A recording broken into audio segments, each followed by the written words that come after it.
You mentioned the move of the embassy to Jerusalem. Mike Pence just reaffirmed it, but in fact, nothing has happened. And you mentioned the Israeli building of housing units in the West Bank.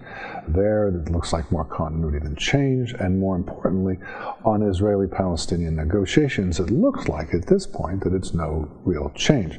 Furthermore, a number of the more key personnel in the National Security Council and the State Department are in place and look like they have more power than ever.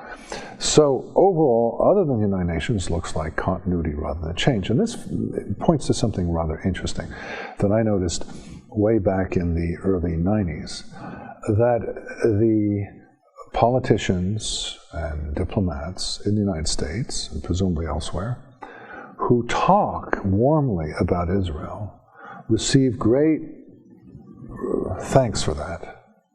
And they don't have to actually do anything. In fact, they can do things which are anathema otherwise.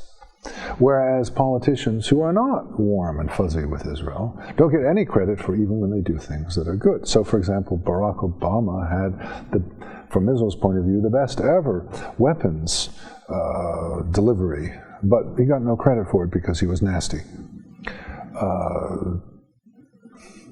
Trump, because he and his team have been pro in words, are getting credit even when they actually haven't done anything. It's only been a couple of months. Granted. And obviously, build the wall, the visiting and the immigration issues, the suspension, those are pretty core Trump promises. And in their own way, they're to a foreign policy benefit for Israel because they name terrorism. They call it Islamic. That, the use of the word Islamic or Islamist or political Islam has been said more in the last 2-3 months by the U.S. administration than in the last 10 years. Yeah, but again, it's words rather than actions.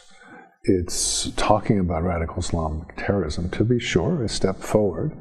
But the two efforts to control immigration have both failed. Well, that's the feat of judges. Perhaps the executive orders could be more finely crafted, and I think eventually he will succeed.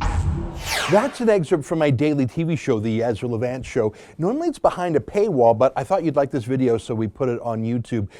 If you want to subscribe to watch the daily show every day, including always 2 interviews a day, and I read my hate mail, just click on this screen and become a premium member.